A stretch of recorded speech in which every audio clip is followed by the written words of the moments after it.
Hello, my name is Jody Ann Johnson, and I'm the CEO of Miami's action coach business coaching firm, Team Sage, and your host for the Business Spotlight South Florida, where we focus on the businesses that make South Florida great. Today, I have the pleasure of interviewing Michael Hall, co-founder of Medium 4. Welcome, Michael. Can you tell us a little bit about your business? Sure. So Medium 4 is a full-service marketing agency. More so, we call ourselves a boutique marketing agency because we primarily focus on ideation and brand development. So we do a lot with building brands and building companies, I would say, from the ground up.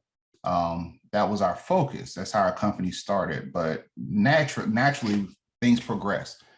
Recently, we've become certified as an 8A certified. Nice. Certified. Yeah. That's a very big deal, Michael. Congratulations. Thank you very much. It's great when you talk to business people about it because they know how much it takes to do Oh my God. I have somebody working on it. He's like the tail end of it now. It's been probably over 2 years. It's crazy. So well done. We got lucky. We actually got ours done in 9 months because we just got a lot of stuff, and we've done a lot of stuff with the government in different cities. So now that we're 8A certified, we've done a lot in the community. We did a lot with advocacy, building small businesses. But as a small business owner, you have to start considering the opportunities for retirement. With 8A initial contracts, some of those contracts and grants can almost serve like an annuity because once you get them, you can keep getting them. And then if you sell your business or somebody buys your business, that's an asset that they're buying into. It's an asset to the business. Yes. So we're strategically redoing everything. And now we're focusing on 8A grants. How long have you had it? We just got it Friday. Yeah. It hasn't been long. That's a really big and I'm looking at the calendar to make The sure whole world is opening up for you guys, right? Yeah, it's been a time. It's been a time, and it's been an adventure because we were doing a lot in technology and a lot with smaller businesses. But you go from $2,500 to $5,000 clients to a $3.875 million budget, and the only thing you realize is your quality of work hasn't changed, your client has changed. So you're already performing at that level. We just had to find someone to match the level we were performing at.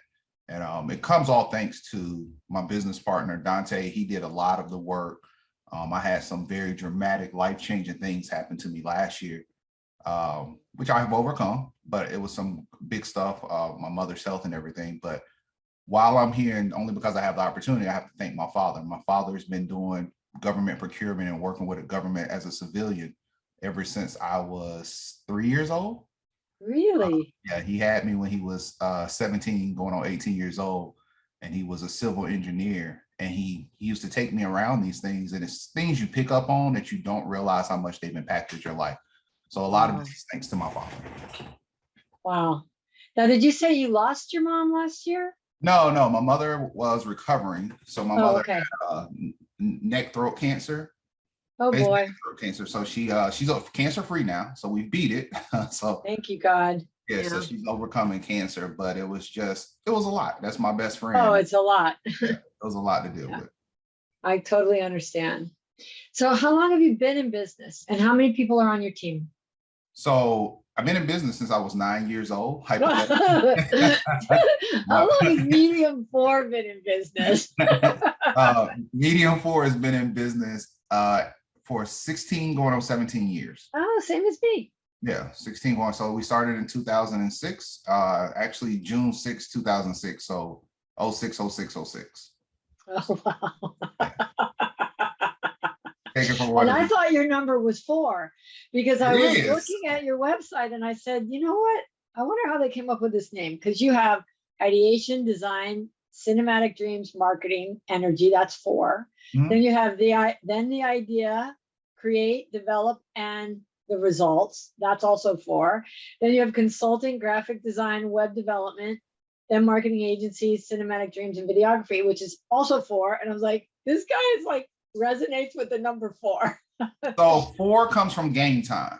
Game time in life. If you think about a game, most games have 4 quarters. Okay. Business, you do business in quarters. Life is in seasons, 4 seasons in a year. So we kind of focus on that. And it was always medium 4 was we only wanted to focus on 4 mediums at a time because things would shift and things would you know, you shift with the industry. You might be doing tech, you might be doing innovation, you might be doing, you know, software development. So I always felt if you go outside of 4, you'll lose that element of perfection. You won't really be able to conquer anything. And so we work in seasons, we work in time frames. I even work in 4-hour windows. I do phone calls and meetings between 8 and 12. I take a 1-hour break. I do my creative design from 2 to 6. I like to keep things that are more structured. So that's where it came from. And we also didn't want to have, I mean, to be honest, we wanted a name that only represented our work, but we didn't want a name that was going to be gender biased or racially motivated. So we didn't want somebody to see our company name and be like, oh, that's a small Black owned business. We just wanted to be known as a great marketing agency no matter what. Now, in theory, it's not 4 of us, but both of us probably have 2 different personalities. So it's only 2 and I'm a Gemini Taurus, so I actually have. Oh my God, the Gemini! I was like, oh geez.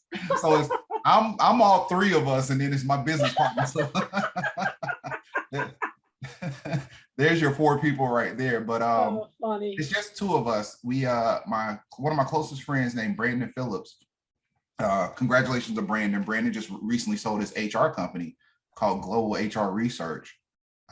Second time selling it, but he's doing great. And I remember his web developers because we helped him do design and his branding. And he was like, Mike, you and Dante remind me of these guys. I was like, Brandon, what are you talking about? It's like, these 2 guys, they do my website, they do web development. Him and the business partner, they meet like every Friday, every other Friday, and they're making like $300,000 a piece, and they work from home. Now, this was 16, 17 years ago. So money meant a lot different, you know, different thing back then. So that's probably about $400,000 a piece if they were still making that same amount of money. And I just remember telling Dante, that's going to be our life. And he was like, what are you talking about? I was like, we're going to work from home. We're going to have our families.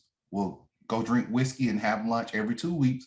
And we're going to make at least $350,000 a year. And that was pretty much what we aim to do. So we don't really outsource a lot. Almost everything you see on our site, the editing, the videography work, the little bit of coding we do, the website development, all the design. I'm an illustrator. That's my art that you see behind me. We do everything in-house. So I think we might have, out of a close to a $500,000 year this year, we might have outsourced $1,200. Wow. So we do all the work ourselves. Well, Michael, your company is about to just go like to the stratosphere with your 8A. You know, so that might change. You might have to bring on some team members, even if they're remote. Possibly, we might do a lot more consulting. And through the consulting, it might be better that way. So it might stay the same, but if we do, we'll still keep the company structure the same. It'll just be us, and we'll just have contractors, and we'll do subcontracting. It's really cool. Thank you very much. Really cool. All right, so I read this on your site, and it sounded like a mission statement or a vision statement. So it says to be the largest minority-owned consulting agency in the Southeast region of the United States. And you would do that. And I thought this was very interesting. Trust, comma, forward, comma, thinking, not forward thinking. It's forward, comma, thinking. All right. So can you tell me about those 2 pieces? The biggest thing was bringing other people together. A lot of people don't believe in collaboration. So one of our primary programs we had developed when we were smaller, and we shouldn't even been doing this. It was just the way I like to think about things. We used to have medium forward, and it was FOURWORD instead of FORE. And we would come up with these little 4-word sayings, but it was also paying it forward.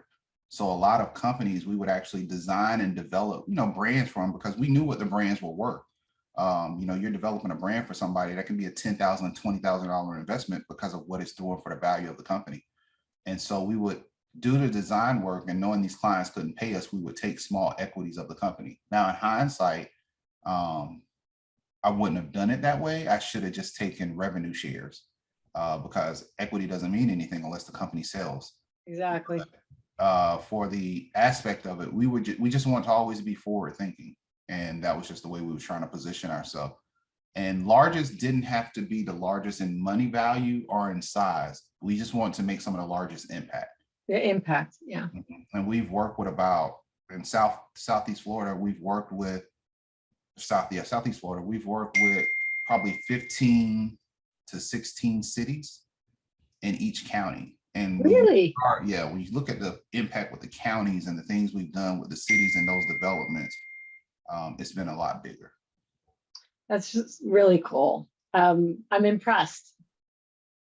Yeah, thank you. I'm sorry, and this is the city going crazy asking me what. Tell them we need a few more minutes. Okay. Right. Yeah. All right. So Simon Sinek says people don't care what you do or how you do it. They care why you do it. So Michael, why do you do what you do? I'm an artist. It's a way for me to create. It's a way for me to create, and it's a way for me to give back. I also don't want to die with all these crazy ideas in my head. And you can only run so many businesses. You can only have so many ideas. So due to the fact that I don't have children, won't have children, I think this is my way of leaving a legacy. There'll always be at some point, somebody will see some logo or some website or some marketing idea that I came up with. And if it made the world just a little bit of a better place for a couple of minutes, that was my job. Beautiful. All right. So describe your ideal client. Who's your ideal client? The government. Anybody. Yeah, now you have a right? Yeah. We are a very independent company. And so that would be the goal. So would you move away from the small businesses that you've worked for or the cities that you've worked for in the past? Some of them we would try to keep them on board, but some of them just, the capacity is not worth it. To be honest, it's hard to do something for someone for $20,000 to $30,000 and then turn around and do the same thing for $5,000. There's only so much charity you can do before you have to work for yourself. You know, there's still a mortgage to pay. There's still health insurance. You know, as a small business owner, you know, health insurance ranges at around $400 to $500. At least. And I have a horrible hobby. I love sports cars. So I have to be mindful about, I don't want to have to work for the rest of my life. And, you know, we don't have a product that we sell. So I don't have something I can just put on the shelf and it sells out. It comes from here. It comes from everything here to our fingers for what we can create.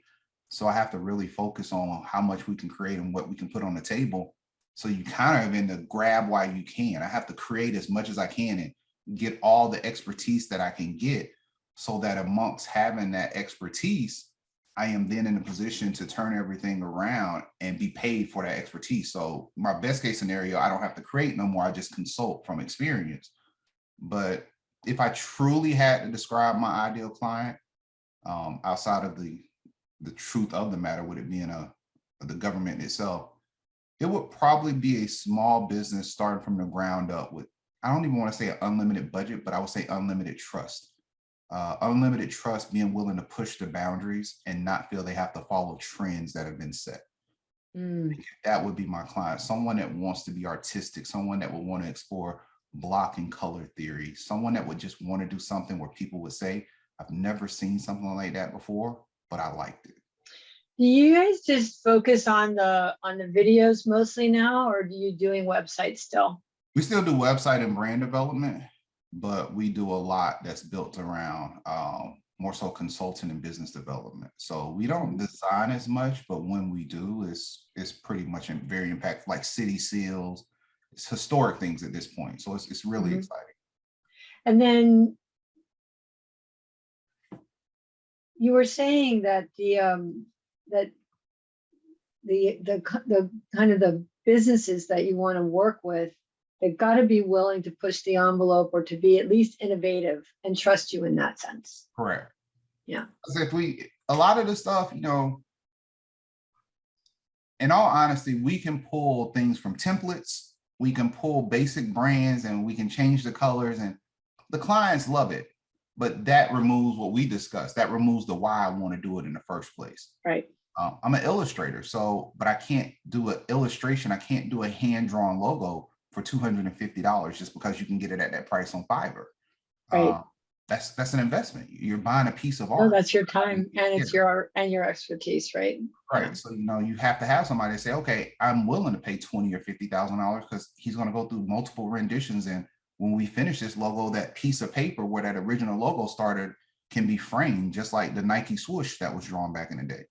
So if you don't have a client that sees the value in that versus, oh, let's do a simple logo and it's just a whole bunch of angles and circles and we're just following the trends, if it goes down that path, it just doesn't work out. Yeah. All right. So they say every challenge is an opportunity. What opportunities arose in your business during the pandemic? I wouldn't say it was as much of the pandemic versus just the impact of a lot of the social injustices and the things that were going on there. Because we had actually already went remote way before that. We were working remote for years. And besides working remote, we were doing a lot of different things as far as in the community. And actually during the pandemic, we made more money. That was one of our best money years because a lot of people realized how much they needed So support. there was It was an opportunity for you. Right. Yeah. So once we went through all that, we did great. So I think just the mental wellness of others, because we did a thing called growth therapy with our other organization, Digital Grass. So we did a lot of stuff for the community. It's we have an empathy-based company. It's hard to ignore the social trends and the things that are going on. So we take on a lot of impact of what others go through because we have clients. We're not just designing and putting stuff out to be pretty. We have to listen to our clients. We have to understand the pain they're going through. So you take in all that energy. So I would say the worst thing was just the sadness and the depression some of our clients were going through. Like, can you please do this? I can't afford this because I have to wager this. You're just going through a lot of emotional negotiations when you're trying to just be a business person at the same time. You can't be that astute, hard business person when someone just died unexpectedly. Yep. We had a lot of community work that we did in the pandemic and helping people with the PPP and the IDL and all those different kinds of things and how to pivot. So thank you, for doing that and being willing to do that for people when they needed it most. With all the talk, Michael, about recruitment, retention, employee engagement, none of those things are really mattering to you. But what about inflation and economic uncertainty? Now that you have the 8A, is it kind of like you don't really have those concerns? I don't know. I guess I've always looked at the potential of adjustment, but I don't want to say I don't understand economics. People are going to spend what they want to spend, and you just have to adjust to know where people are going to spend. People can't stop marketing. People can't stop advertising. We may lose a client. It just means we have to search and go get a new one. But yes, with the certification and just government in general, a lot of our clients have budgets that are built 5 to 10 years in advance. Yeah. It's about us just competing and winning the contracts. So the uncertainty is there, but we live a simple lifestyle. The number we have as our goal to make as a company is an unrealistic number, but it's also, if we don't make it, I know that we can live off of $55,000 a piece. We have a certain kind of lifestyle. I think a lot of people's uncertainty comes from living beyond their means or operating beyond their means. You don't go buy $20,000 worth of computers if you're only making $50,000 in client sales. Right. So I just think some people don't have the understanding of budget and how to operate a business at its most optimal level. Well, it sounds like you do. I try. All right, I have 2 more questions because I know what's ahead for your business in the next few years, right? What has been your most significant learning since you started your business, Medium 4? Patience.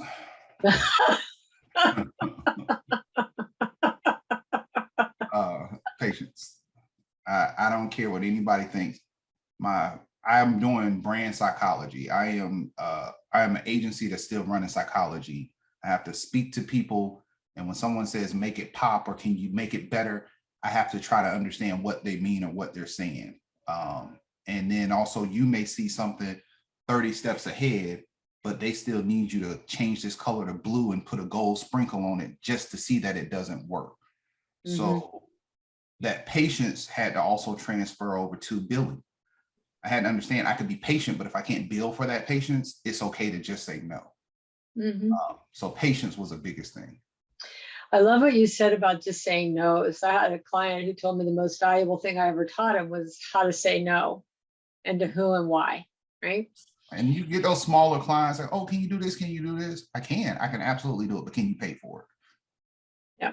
And let them And answer. even if you're getting somebody who's, can pay for it, but they're just what we would call a D grade client, they're just going to be really a pain to work with and question everything. And that first piece that you talked about of the trust, that's critical. If we don't have trust, then it's all painful. And it's also patience within myself. I have to be able to look at myself and say, hey, you got to go through this, or hey, you know what you're doing. So just calm down and let them talk. Probably the value within almost any man in the world is just knowing when to shut up. Sometimes it's best to just shut up and listen and let someone else talk through the whole process.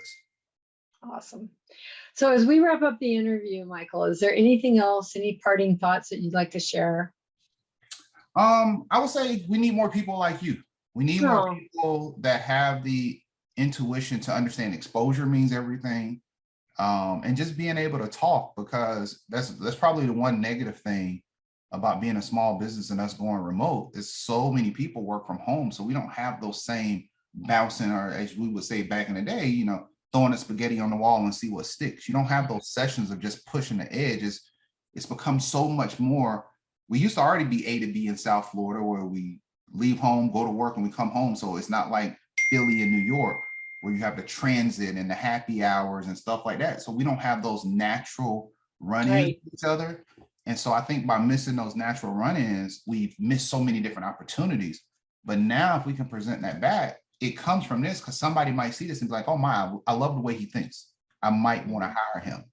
And it's just a different exposure, but we don't have that opportunity to have the whiskey, to have the drinks, to have the run-ins. And technology has done so good for us, but it's also done so much bad from just that human connection that we're missing. Well, thank you. I've absolutely thoroughly enjoyed this interview with you, Michael. So thank you for what you're doing for your clients and for our community. And I would say we need more people like you. It's been an absolute pleasure. Thank you very much. All right. So thank you. And if you want to know more about Medium 4, you can go to their website, www.medium4four.com. And Business Spotlight South Florida, where we're interviewing businesses that make South Florida great. Thank you so much. Thank you very much.